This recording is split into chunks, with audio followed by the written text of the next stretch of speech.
Orang yang hancur buah pelirnya atau yang terpotong kemaluannya, janganlah masuk jemaat Tuhan. Seorang anak haram, janganlah masuk jemaah Tuhan.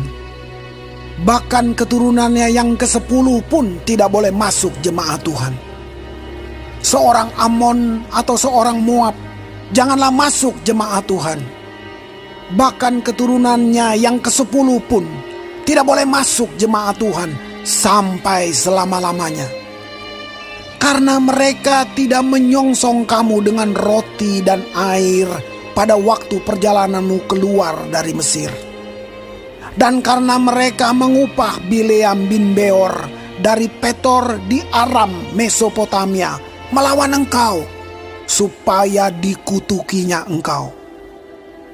Tetapi Tuhan Allahmu tidak mau mendengarkan Bileam, dan Tuhan Allahmu telah mengubah kutuk itu menjadi berkat bagimu. Karena Tuhan Allahmu mengasihi engkau. Selama engkau hidup, janganlah engkau mengikhtiarkan kesejahteraan dan kebahagiaan mereka sampai selama-lamanya. Janganlah engkau menganggap keji orang Edom, sebab dia saudaramu. Janganlah engkau menganggap keji orang Mesir, sebab engkau pun dahulu adalah orang asing di negerinya. Anak-anak yang lahir bagi mereka dalam keturunan yang ketiga boleh masuk jemaat Tuhan. Apabila engkau maju dengan tentaramu melawan musuhmu, maka haruslah engkau menjaga diri terhadap segala yang jahat. Apabila ada di antaramu seorang laki-laki yang tidak tahir disebabkan oleh sesuatu yang terjadi atasnya pada malam hari, maka haruslah ia pergi keluar perkemahan. Janganlah ia masuk ke dalam perkemahan. Kemudian menjelang senja, haruslah ia mandi dengan air. Dan pada waktu matahari terbenam, ia boleh masuk kembali ke dalam perkemahan. Di luar perkemahan itu, haruslah ada bagimu suatu tempat kemana engkau pergi untuk kada hajat. Di antara perlengkapanmu, haruslah ada padamu sekop kecil, dan apabila engkau jongkok kada hajat, haruslah engkau menggali lobang dengan itu dan menimbuni kotoranmu. Sebab Tuhan Allahmu berjalan dari tengah-tengah perkemahanmu untuk melepaskan engkau dan menyerahkan musuhmu kepadamu. Sebab itu haruslah perkemahanmu itu kudus, supaya jangan ia melihat sesuatu yang tidak senonoh di antaramu, lalu berbalik daripadamu. Janganlah kau serahkan kepada tuannya seorang budak yang melarikan diri dari tuannya kepadamu. Bersama-sama engkau ia boleh tinggal di tengah-tengahmu, di tempat yang dipilihnya, di salah satu tempatmu, yang dirasanya baik. Janganlah engkau menindas dia. Di antara anak-anak perempuan Israel, janganlah ada pelacur bakti. Dan di antara anak-anak lelaki Israel, janganlah ada semburit bakti. Janganlah kau bawa upah sundal atau uang semburit ke dalam rumah Tuhan Allahmu untuk menepati salah satu nazar, sebab keduanya itu adalah kekejian bagi Tuhan Allahmu. Janganlah engkau membungakan kepada saudaramu, baik uang maupun bahan makanan atau apapun yang dapat dibungakan.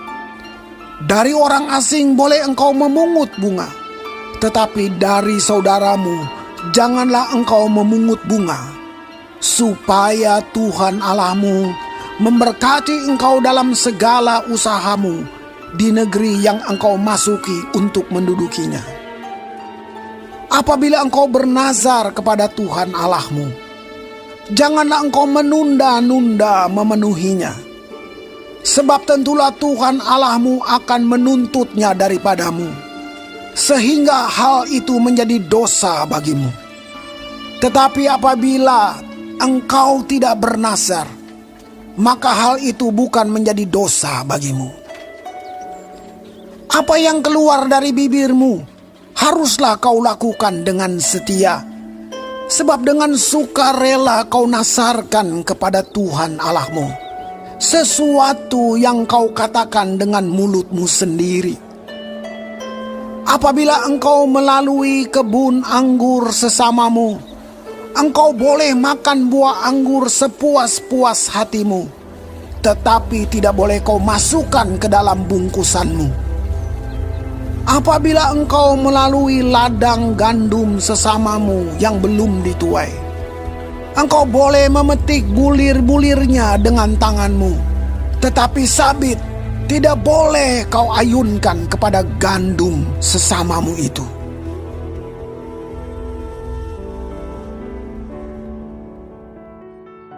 Shalom semua jemaat Tuhan, kembali kita di dalam pendalaman Alkitab Clearsight. Sekarang kita sudah memasuki kitab Ulangan 23. Tuhan Yesus memberkati. Tema besar dari pasal ini adalah aturan kemurnian umat Tuhan, baik secara rohani maupun jasmani, untuk menjaga kekudusan persekutuan umat Israel di hadapan Tuhan. Orang yang dikebiri atau cacat kelamin, anak haram, dan keturunannya sampai keturunan ke-10, orang Amon dan Moab beserta keturunannya sampai ke-10, pengecualian positif orang Edom karena saudara Israel, dan orang Mesir yang pernah menolong mereka, boleh diterima pada keturunan yang ketiga. Ini tidak boleh masuk ke dalam pertemuan umat Tuhan. Artinya, Tuhan ingin umatnya murni dari pengaruh yang menentangnya, tetapi juga adil terhadap mereka yang bersikap baik. Jangan ada pelacuran bakti, melindungi budak pelarian, jangan membawa uang hasil pelacuran, tetapi nasar kepada Tuhan. Jangan memungut bunga dari sesama Israel. Boleh makan dari ladang sesama secukupnya, tetapi tidak boleh membawa pulang hasil panen tanpa izin. Tuhan menginginkan umatnya hidup kudus dan menjaga persatuan dan menghormati kehadiran Tuhan di tengah-tengah mereka. Tuhan menghendaki pertobatan sejati bagi umat Tuhan yang masuk ke dalam persekutuan. Mari kita ingat dan praktekkan kekudusan hidup dalam kehidupan sehari-hari, baik dalam perang dan dalam memberi persembahan. Kiranya Tuhan menolong kita dan memampukan kita untuk melakukan setiap kebenaran firman Tuhan ini. Amin. Tuhan Yesus memberkati.